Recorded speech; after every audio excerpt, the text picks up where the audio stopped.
NVIDIA earnings are out. The earnings call is still going and the stock is falling. IREN also released earnings today. I've got an AI summary of that. We're going to look at it real quick. We're also going to look at how their stock is moving in the after hours as a result of that. But let's take a look at NVIDIA first. So NVIDIA, they beat earnings by 5% on earnings per share, 5.36% to be exact, and 4.53% on revenue. But the stock fell. And it fell in after hours from the peak to the trough. On the after hours, it was a 10.43% move, and we're talking about a $3 trillion plus stock here. So this was well over a $300 billion move of money, and when you count both directions in a short period of time, which is what was basically expected. They expected about a 300 billion plus move in terms of dollars moving through this stock in the after hours, and that's exactly what they've got. It is creating a bit of what I would say looks something of a falling wedge here. We are waiting for the CEO Jensen to come out and say something about the Blackwell chips, or just anything about the new stack in terms of it coming out, some new capabilities maybe they haven't talked about yet. We're waiting for that mic drop moment here, because this 5% beat, while impressive, not nearly as impressive as it used to be. Let's go to the daily here and we'll look at the previous earnings. Now we're going to go all the way back for a while here. It's going to take a moment to load. I'm on Wi-Fi out in the parking lot right now on lunch. Come on, load. It should go. All right, there we go. All right, daily. Let's turn on volume so I can see it a little nicer. And we're going to go all the way back until the last time that they didn't beat earnings, which was all the way back here in 2022 November. All right, so this is like the first the first quarter of 2023. They were beat EPS by 8%, revenue by 0.6%, right? And they launched up till the next earnings quarter, where they beat by 18% on EPS and 10% on revenue. And then they beat by 29% and 20% in Q3 of 2023. And then Q4 2024, they beat by 19% and 11%. And then Q1 2024, they beat by 12% and 8%. And then last quarter, they beat by 9% and 5%. And this quarter, they beat by 5% and 4%. You see how the beats are getting smaller and smaller ever since that 20% beat at the advent of AI, at least their AI chips that they were releasing and talking about that first quarter of sales and that. Okay, so things have been getting smaller and smaller and smaller since then. And Wall Street was definitely hoping that it'd be closer to 9 and 5 versus 5 and 4. So it's not that impressed. Wall Street is not impressed by that. And you can see that our bull flag here has broken down in the after hours. You can see that in the after hours it has broken down significantly, and we are actually how far below the bull flag right now? We are currently 3% below the bull flag. That's not good.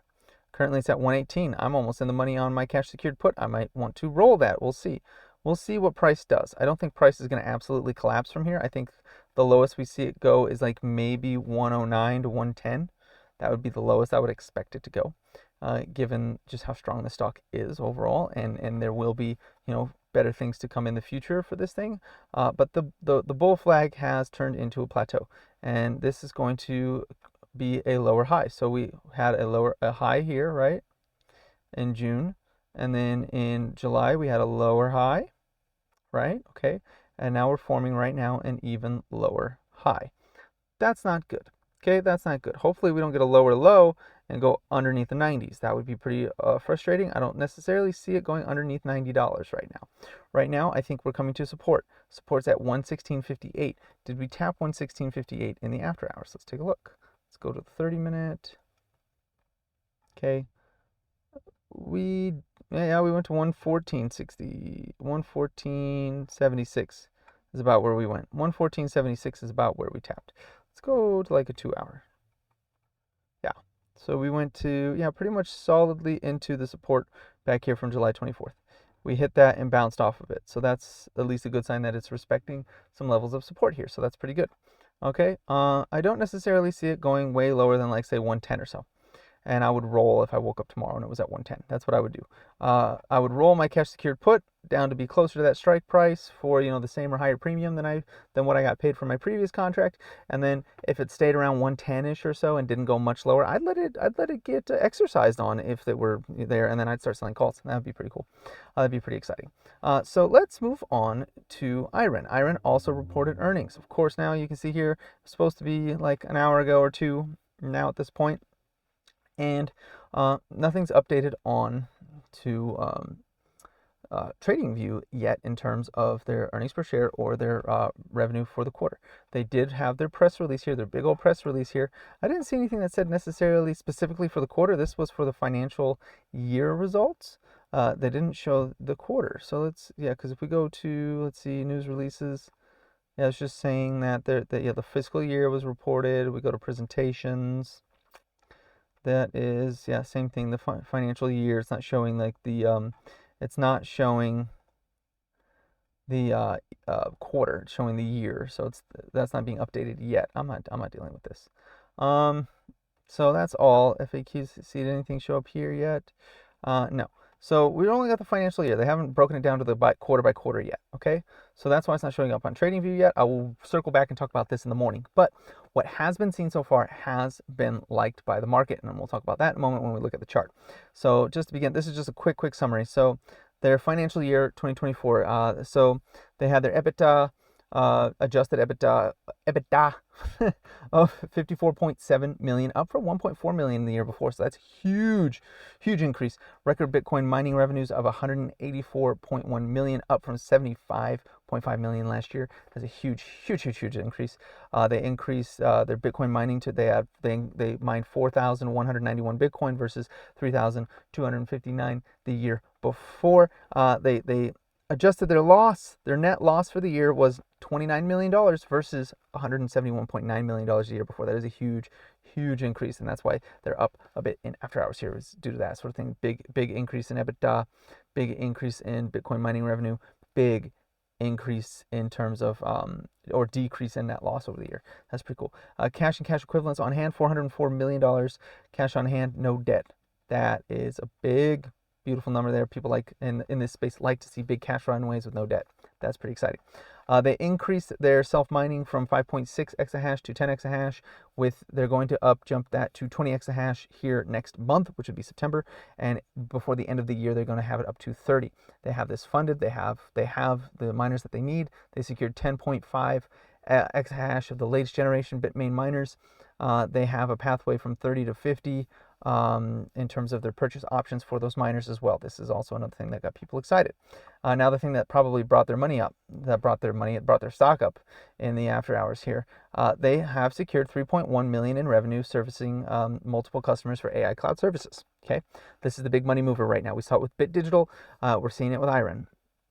Okay, they're going to launch a childless GPU pilot H2 in 2024 and second half of 2024. Excuse me, I was just reading it. I didn't actually think about what I was reading there for a second. Second half of 2024. They do have some customers coming through on the pipeline. So they've got multiple customers now, and they have more coming through for their AI services. That's what's going to drive the stock up in the short term, because Bitcoin is coming down. When Bitcoin comes down, Bitcoin miners, they don't go up.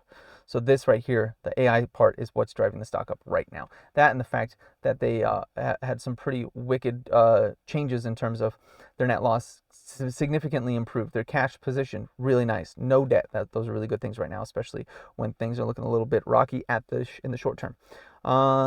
Let's see. Yeah, let's just talk about megawatts from there. Let's take a look at the chart now. So after hours in the chart, at first we got a little dip. And immediately in after hours, we got a little dip of 4%, and then we ripped up to just over $8, 9%. We're currently sitting in after hours. We are sitting, was it like 5% up? Let me take a look. After hours, we are sitting at 4.5% up in after hours right now on IREN. This may hold, it may not hold. I am currently now red as of today on my IREN. I was up yesterday. I'm red now today by a couple, like 6 or 7% or so. I did put in a buy order. I should have put it at $7. I put my buy order in, I believe it was $6.60. That's where I put my buy order in on IREN if it is to fall.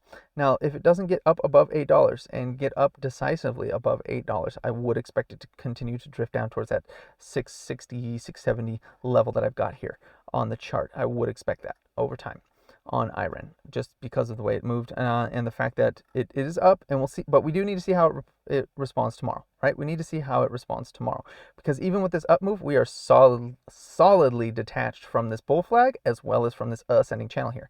If we cannot get back up above $8, this thing is going to continue to drift down, even with good earnings. Okay, that's just something to pay attention to. The good earnings likely isn't going to save them, unless in the morning we've got a big old gap up and we're trading back around 850, 860 by tomorrow morning. If that's not happening, then I would expect this to continue to drift down unless Bitcoin does a hard U-turn and goes up to $70,000 tomorrow. Anyways, that is all I've got for you in this afternoon edition of Trade Cave. And with that said, please like, comment, subscribe, share this video, check out the Trade Cave store, link in the description as well as the channel bio, and have a profitable day.